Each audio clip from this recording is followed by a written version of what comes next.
India एक वो तीसरा बड़ा मुल्क बन रहा है ना, जो मामलात अपने और ज़्यादा मजबूत करना चाह रहा है। यंगस्टर्स को हम आईटी की तालीम पे ज़्यादा लगाएं। देखिए इंडिया 100 बिलियन डॉलर से प्लस की उनकी सिर्फ आईटी की एक्सपोर्ट होगी। हमारी टोटल एक्सपोर्ट 35 बिलियन भी नहीं है, वो टोटल एक्सपोर्ट 750 बिलियन कर चुके हैं। इंडिया ने खास तौर पे वहां पे चाइना और अमेरिका के बाद वो तीसरा मुल्क है, इजराइल तो खैर है ही, जिसने अपना असर रसूख बढ़ाना शुरू किया है। मईशत बहुत ही तकलीफदेह हालात में है। हम डिफ़ॉल्ट की सूरत हाल से पिछले तकरीबन 1 साल से, तो बजाय इसके कि इंडिया इस तरह से तीसरा मुल्क बन रहा है, आपको नहीं लगता कि तीसरा मुल्क पाकिस्तान को होना चाहिए है? फिर जिस तरह से पाकिस्तान ने इन मुख्तलिफ ममालिक के अंदर हमेशा गलतफहमियाँ दूर करने के लिए एफर्ट्स की हैं, पाकिस्तान की जितनी कुर्बानियाँ रही हैं, जितनी एफर्ट्स रही हैं, उनको मद्देनज़र रखते हुए चाइना के साथ मिलकर हमें आगे आना चाहिए। सर, हम क्यों पीछे रह रहे हैं?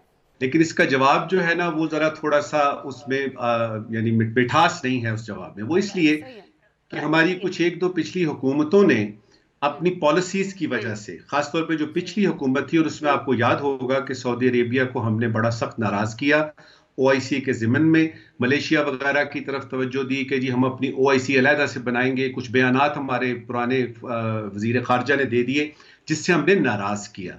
इसके बाद ये है कि जो सऊदी अरेबिया और यूएई जैसे मुल्क हैं, कतर है, कुवैत है, ये लोग ये समझते हैं जब भी पाकिस्तान से कोई आएगा वो पैसे मांगेगा, उसको पैसे चाहिए। अब ये कैसा समझा जा रहा है? बदनसीबी है। तो इसलिए अब ये कहना कि जी चाइना हमारी मदद करेगा, असमा चाइना हमारी कहां कहां मदद करे। हमारी इंपोर्ट पूरी नहीं हो रही, महंगाई 35-40% चली गई, जो तारीख में पहली बार हुआ है। उसके अलावा जो इंटरेस्ट रेट आप देख रहे हैं कि 21% तो प्राइम रेट हो गया है। हमारे पास रिजर्व हैं नहीं, हम हर मुल्क से कह रहे हैं कि कोई ना कोई हमें इमदाद करें। इसके लिए देखिए हमारे मुल्क के अंदर चाहिए तो यही था ना कि इंतशार को ख़त्म किया जाए। अभी तक वो हम उसमें कामयाब नहीं हुए, और पता नहीं क्या वजह है। ये जो सोशल आज भी बात हुई है, जो हालांकि इन कैमरा इजलास है, लेकिन मैं मेन उसकी हेडिंग की बात कर सकता हूँ।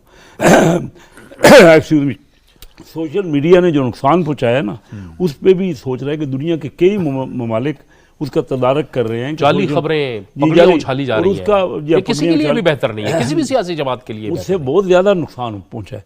और सोशल मीडिया पे ही ज़्यादा जोर है हमारी पीटीआई हुकूमत का, उसमें कोई अथेंटिसिटी नहीं है, और लोग हमारे जो बच्चे हैं, यंगस्टर्स हैं, उसकी तरफ माइल हो। तो जैसे आपने पूछा, तो ये एक बहुत कंसर्टेड एफर्ट की ज़रूरत है, कोई इतना आसान काम नहीं है। हम सबको मिल के, हम इस वक्त काफ़ी हमारा जो है ना, जो मामलात तकलीफदेह हो गए। हमारे यंगस्टर्स को हम आईटी की तालीम पे ज़्यादा लगाएं। देखिए इंडिया 100 बिलियन डॉलर से प्लस की उनकी सिर्फ आईटी की एक्सपोर्ट होगी। हमारी टोटल एक्सपोर्ट 35 बिलियन भी नहीं है, वो टोटल एक्सपोर्ट 750 बिलियन कर चुके हैं।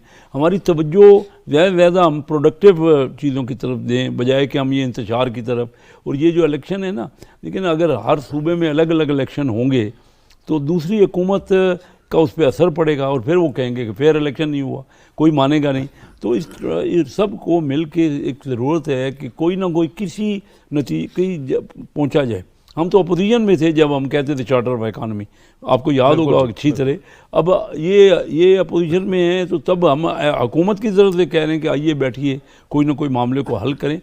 ये ज़रूरी है, कौम को एटलीस्ट ये समझना पड़ेगा कि हमारा मुल्क बहुत ही नीचे चला गया है। इकनॉमी जो हमारी है, हम सोच रहे थे कि पहले 20 कंट्रीज़ में, फर्स्ट 20 कंट्री में, D20 में हम आ जाएंगे, लेकिन अभी तो हमारी इकानमी 56 और 57 दर्जे पे चली गई है मुल्कों में। आबादी हालांकि हमारी 5वीं है दुनिया में।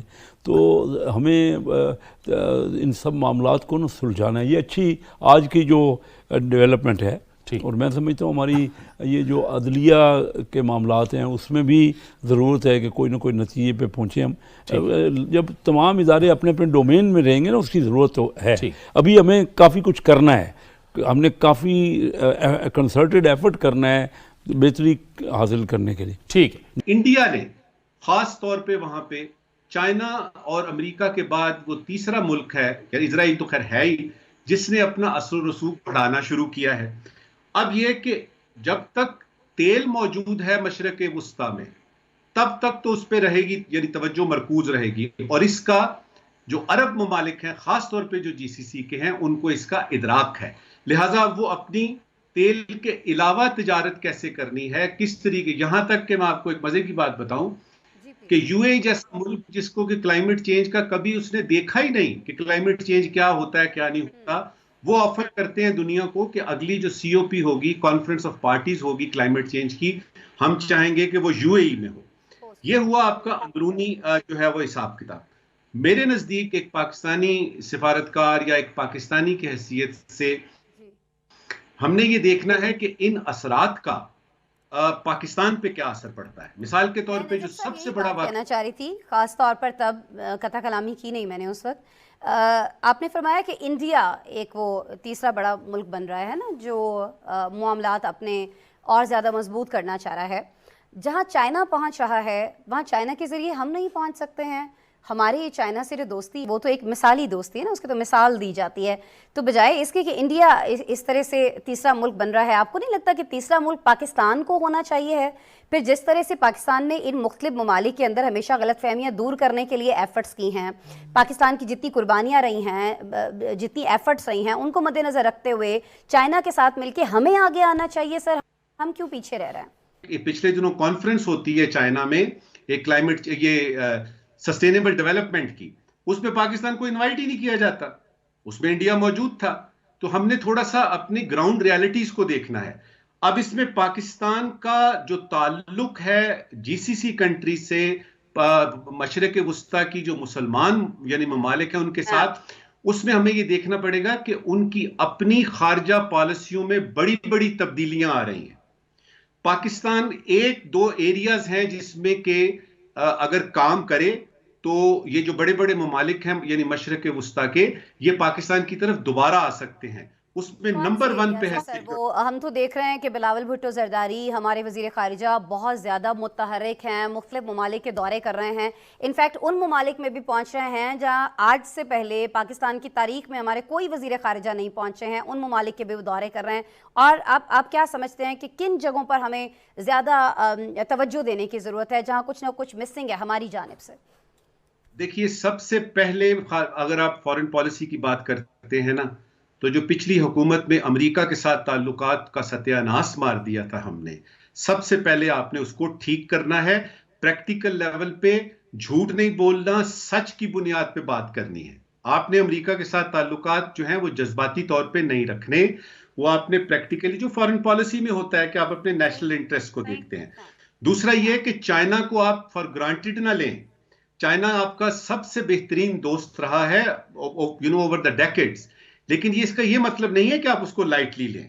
और उसमें सबसे पहले ये है कि उनके जो चीनी इधर मौजूद हैं, यानी चीनी बाशिंदे जो पाकिस्तान में मौजूद हैं, उनकी हिफाजत तो कम से कम हम कर सकते हैं ना।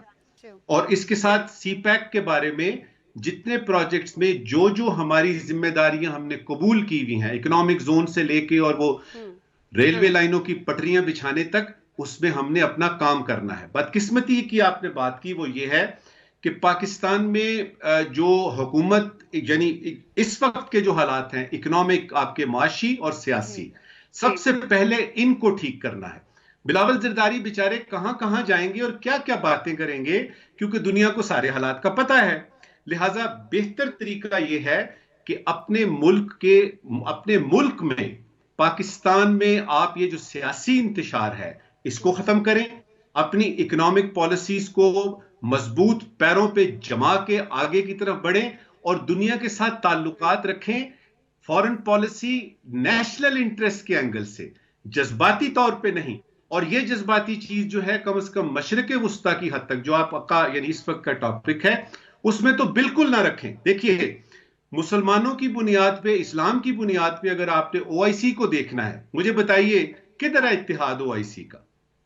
ये अफगानिस्तान की बात हो, पाकिस्तान की और इंडिया की बात हो, तो उसमें हम देखते हैं कि सारे अपने अपने मफाद को देखते हैं। हमने ये बात समझनी है। तो मैं आपको 2 एरियाज बता रहा था जिसमें कि पाकिस्तान अगर काम करे, दिल जमई के साथ काम करे और सच्चाई की बुनियाद पे काम करे, तो उसमें पाकिस्तान के ताल्लुकात वापस बहाल हो सकते हैं। नंबर 1 है सिक्योरिटी का।